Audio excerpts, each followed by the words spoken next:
AITA for stopping letting my boyfriend eat our child's baby food. He won't eat anything else. I never thought I would be in this position. If you had told me a few years ago that my boyfriend, the father of my child, my partner in life, would refuse to eat anything but baby food, I would have laughed in your face. But here I am, trying to figure out how my 25-year-old boyfriend ended up with a diet that would make sense for a teething toddler and absolutely no one else. Jacob and I have been together for a while. We met in college, fell in love, moved in together, and eventually had our son. Our little boy is just over a year old now, and he is my whole world. I love being a mother, even though it is exhausting, and I try my best to make sure that our son is getting all the nutrients and care that he needs to grow into a happy, healthy little person. But that is where the problem starts, because somehow, I ended up in a situation where I have two people in my house who are eating baby food, and one of them is a grown adult who should absolutely know better. It started out as something I did not even really notice. At first, I thought Jacob was just messing around. He would grab one of the fruit puree pouches I had bought for our son and slurp it down in seconds. I laughed the first time it happened, assuming he was just being silly or nostalgic. Maybe he just wanted to try it. Maybe he was curious. I did not think much of it. But then it kept happening. More and more, I started noticing that whenever I went to the store and stocked up on baby food, the little jars and packets would disappear way faster than they should have. At first, I thought our son was just going through more food than usual, or maybe I had miscounted. But then I started seeing it with my own eyes. Jacob would sit down on the couch, turn on the TV, and just start eating one of our son's meals like it was completely normal. I remember the moment when it really clicked for me. I was in the kitchen, making dinner, actual, real dinner, for both of us. I had put a lot of effort into it, cooking something nice that I thought he would enjoy. But when I brought it to the table, he barely even looked at it. Instead, he walked to the pantry, pulled out a jar of mashed carrots meant for our son, twisted off the lid, and started eating it like it was nothing. I was stunned. I asked him why he was eating that when I had just made dinner, and he shrugged and said he liked it better. At first, I tried to reason with him. I told him it was weird, that it was not normal for a grown man to survive on the same food as a literal infant. He just brushed it off and told me it was no different than liking soft foods or having a preference for certain textures. But the thing is, it is different. Because it is not just soft foods. He is not eating mashed potatoes or soups or anything else that an adult might reasonably prefer. He is eating pureed peas and baby oatmeal and drinking formula like it is some kind of gourmet meal. And the worst part? He started eating our son's food. Not just the extra baby food I bought to stock up, but the meals I specifically prepared for our baby. If I made a fresh puree or mashed up fruit for our son, would turn around and find Jacob eating it instead. He did not even ask. He would just take it. I tried to explain to him that this was not okay, that our baby's food was meant for the baby, and that I worked hard to make sure our son was getting the right nutrients. But he did not listen. Every time I confronted him about it, he just acted like I was being dramatic. So, I tried another approach. I started buying extra, thinking that maybe if there was more, he would not feel the need to take from our son's stash. That was a mistake. Instead of solving the problem, it made things worse. Because now, Jacob saw that there was more food and decided that meant he could eat even more of it. I would go to the pantry and find half of the baby food gone in just a few days. I started feeling like I was grocery shopping for two babies instead of one. And that was when I realized that this was not some weird phase or a quirky little habit. This was an actual problem. So, I put my foot down. I told him that enough was enough. Baby food is for the baby. That is literally the entire point of it. It is not meant to sustain a grown man. If he wants to eat soft food, I am more than happy to make soups, stews, or anything else that might fit his preference. But I will not stand by while he eats food meant for a child who actually needs it. Jacob did not take it well. He got angry, really angry, and accused me of controlling what he eats. He said I was treating him like a child, which is hilarious considering the fact that he is the one who insists on eating toddler food. He told me that I was being unfair, that I was trying to force him to eat things he does not like, and that I was basically starving him. That is when I realized that this conversation had gone from ridiculous to downright insane. Starving him? Really? There is an entire fridge full of food. I cook for him regularly. There are snacks, there are groceries, there are plenty of things to eat in this house. The only thing that is not available to him anymore is the food that is literally made for infants. If he is choosing not to eat because he is throwing a tantrum over baby food, that is his problem. Not mine. Now, he is sulking. He barely speaks to me, and when he does, it is short and snippy. I can tell he is holding on to resentment, like I have done something unforgivable by telling him to eat like an adult. And honestly, I do not know what to do. Because this is not just about food anymore. This is about the fact that I am supposed to be raising one child, not two. And I do not know how much longer I can put up with a man who refuses to act his age. Update 1. I had reached my breaking point. After our argument about the baby food, Jacob continued to sulk. He barely spoke to me, and when he did, it was in short, clipped sentences, like I had personally offended him in some unforgivable way. He was acting like a child who had been told he could not have dessert before dinner.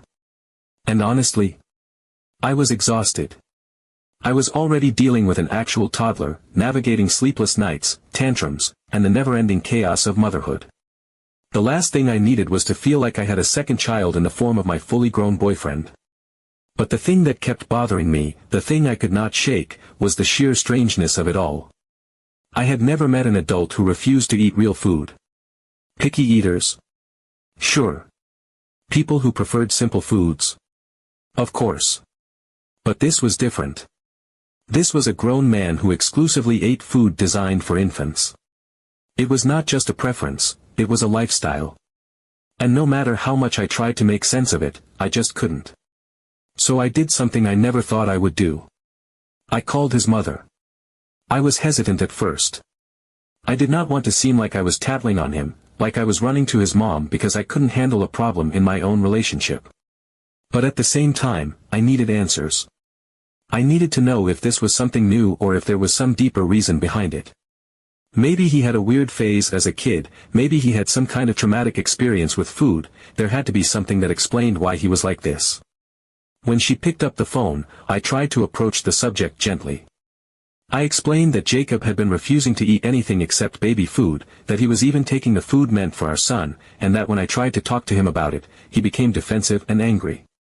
I told her that I did not know what to do anymore, that it was starting to affect our relationship, and that I was hoping she could shed some light on why he was like this. There was a long silence on the other end of the line. Too long. It stretched out so much that for a moment, I thought the call had disconnected.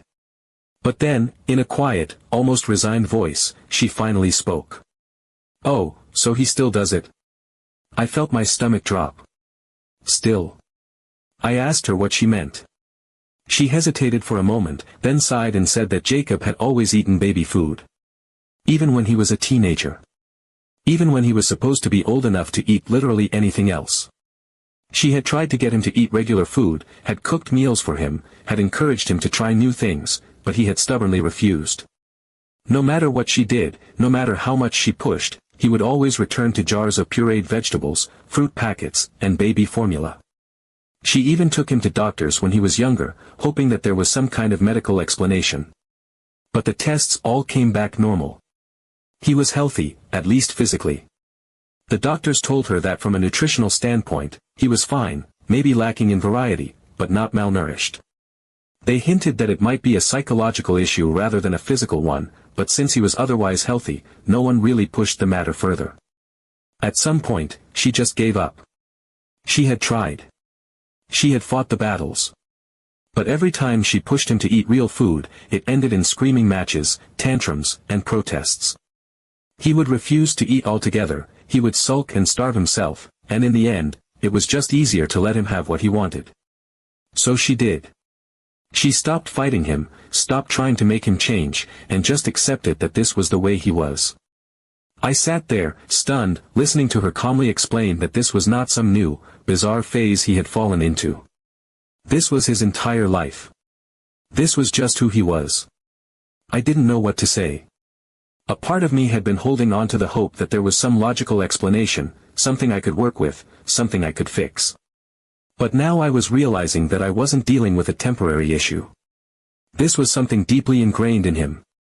Something that had never been addressed properly. Something that he had been carrying with him for years, completely unchecked. I asked her if she had ever tried again, later in his life, to change his eating habits. If she had ever encouraged him as an adult to at least try to move past it. She let out another tired sigh and admitted that no, she had not. She had already spent so many years trying, and after a while, it just became part of the background of their lives. She did not think about it anymore. She had resigned herself to the idea that this was just Jacob's reality, and that fighting it was useless. I hung up the phone feeling worse than before. Because now I knew the truth. This was not something he would grow out of. This was not a phase. This was who he had always been. And if his own mother could not get him to change, what chance did I have? I started looking at him differently after that.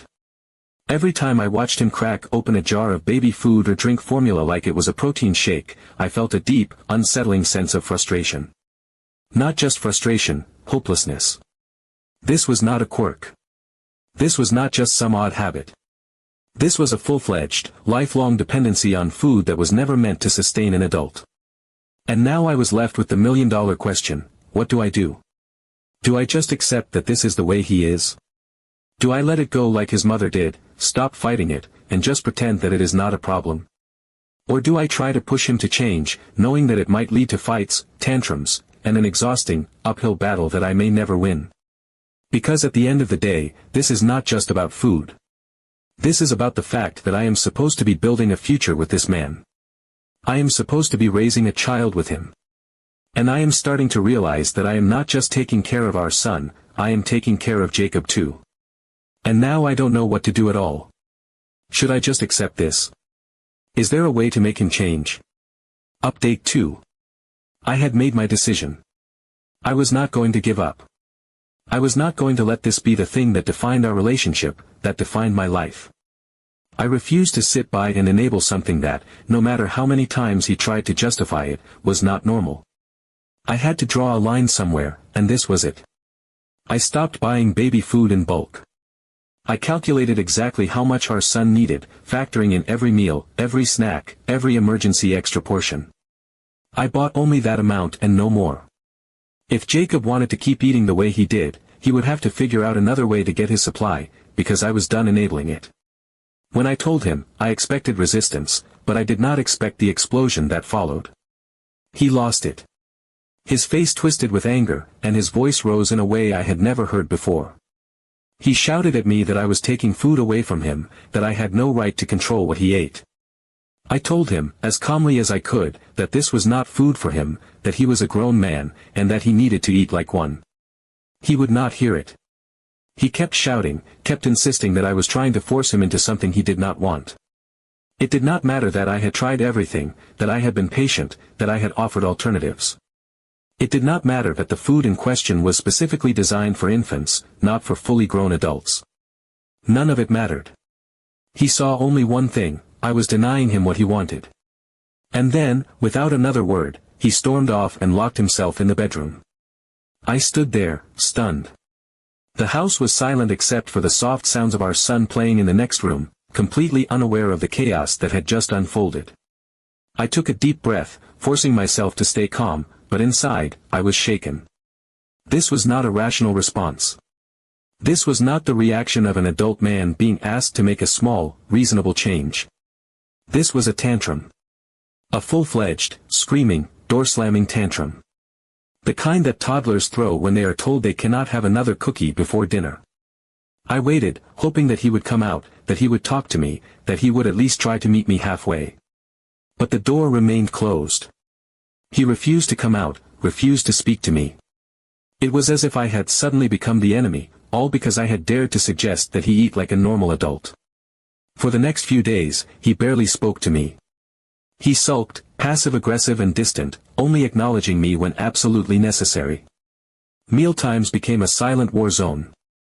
I cooked, hoping he would give in and eat, but he refused. He would sit at the table, staring at his plate like it was poison, then get up and leave without touching it. It was exhausting. But I refused to back down. I thought that if I held my ground, if I stayed firm, he would eventually come around. I was wrong. One evening, I came home from running errands and went to the pantry to grab something. And that was when I saw it. A box. A huge, heavy box sitting on the pantry shelf, taking up an obscene amount of space. Confused, I opened it, and what I saw made my stomach drop. Baby food. Not just a few jars. Not just a small supply. But an entire hoard. Dozens of jars, packets, formula containers, and toddler snacks, stacked neatly, like a grotesque shrine to his obsession. He had ordered it online. A massive supply, enough to last him weeks, maybe even months. I felt sick. This was not a man giving in to a harmless craving. This was not a person who simply preferred a certain kind of food. This was an obsession, an addiction, something far beyond a simple habit. I turned to him, disbelief and frustration boiling over. This was absurd, I told him. Completely ridiculous. This was not normal. This was not okay. This was not something a grown man should be doing. He did not even flinch. He crossed his arms, looked at me with defiance, and told me that I was trying to dictate how he lived. That I had no right to tell him what he could or could not eat.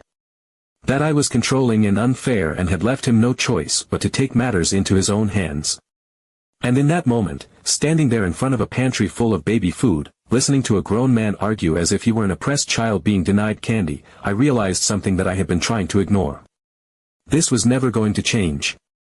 I had convinced myself that this was something I could fix, that if I just handled it the right way, if I said the right things, if I pushed at just the right angle, he would snap out of it. That he would see reason. That he would grow up. But that was never going to happen. He did not see a problem. He did not want to change. He was willing to fight, to scream, to throw tantrums and lock himself away, all for the sake of holding on to this bizarre, deeply ingrained habit. And that was when it hit me. I was not talking to a man. I was talking to a child. It seemed to me that I was talking to a child, and not to the father of my child. Update 3. I did not know what to do next. I had tried everything. I had reasoned with him, argued with him, given him space, set boundaries, and even taken a firm stand by refusing to buy extra baby food. And yet, none of it seemed to matter. He had gone behind my back, ordered a massive supply online, and continued with his bizarre eating habits as if I had never said a word. For days, I walked around in a daze, trying to make sense of it all. I was exhausted from carrying the emotional weight of it, from trying to convince myself that this was something I could fix, something I could rationalize. But deep down, I knew the truth. This was not just about food. This was something else entirely. Something that went deeper than preference or habit. And then, one evening, I caught him. I had just put our son down for the night and went into the kitchen for a glass of water. The house was mostly dark, the only light coming from the open refrigerator. At first, I did not think anything of it. But then I saw him, standing in the corner, partially hidden by the pantry door. His back was turned, but I could see his shoulders hunched, his head lowered. I stepped closer, my stomach twisting with unease. And that was when I saw what he was doing. He was eating baby formula. Not in a bottle. Not mixed with water. Just dry formula, straight from the container, scooping it up with a spoon like it was some kind of dessert.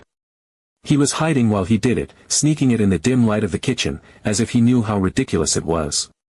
Something in me snapped. This was not just stubbornness. This was not just a refusal to eat regular food. This was something else. Something worse. This was an addiction. I could not do this anymore. I could not stand by and watch a grown man, my partner, the father of my child, sneak around like this, clinging to something that was so clearly unhealthy, so clearly not normal. I had tried to be patient, tried to be understanding, but this was the last straw. I gave him an ultimatum. Either he went to therapy and worked on this problem, or I could not do this anymore. I would not live in this absurd situation, would not raise our child in a home where one parent acted like a functional adult while the other hid in the kitchen eating baby formula like a child sneaking candy before dinner. He fought me on it. He argued, insisted that I was being dramatic, that I was making a big deal out of nothing. He told me that he was fine, that his diet was not hurting anyone, that I was the one with the problem for trying to force him to change. But I did not back down. I told him that this was not normal, that he needed help, and that if he refused to get it, I could not see a future where this continued. Eventually, he agreed. Begrudgingly, reluctantly, but he agreed. We found a specialist who worked with eating disorders. I had not even considered that this might be something diagnosable, something with a name, but as soon as I started researching, I realized that it made sense. After several sessions, after pushing past his initial resistance, he admitted that he had a real problem. It turned out that this was something called ARFID, Avoidance/Restrictive Food Intake Disorder. It was not just about being picky. It was not just about liking baby food. It was a real disorder, one where people avoid or fear certain types of food. In his case, he had simply never moved beyond the comfort zone of baby food. He had clung to it for so long, refusing to challenge himself, refusing to explore anything outside of what felt safe. And that was the thing, it was not about taste, not really. It was about safety. Baby food was predictable. It was smooth, without unexpected textures, without surprises. It was something he had always known, something that had never betrayed him. The idea of eating real food filled him with anxiety, something he had never even acknowledged until therapy forced him to confront it. For the first time, I saw it clearly. This was not just childish stubbornness. This was an ingrained fear, something that had been part of him for as long as he could remember. And because no one had ever truly forced him to address it, not his mother, not his doctors, not even himself, he had never learned to push past it. He is working on it now. Slowly. He is trying new foods, branching out little by little. It is not easy. Some days, he resists. Some days, he backslides. But I can see the changes, even if they are small. And that is what matters. Looking back, I am glad I did not give up. I am glad I pushed him to seek help, because if I had not, this would have continued indefinitely. So, AITA? I don't think so. I just wanted my child's father to act like an adult.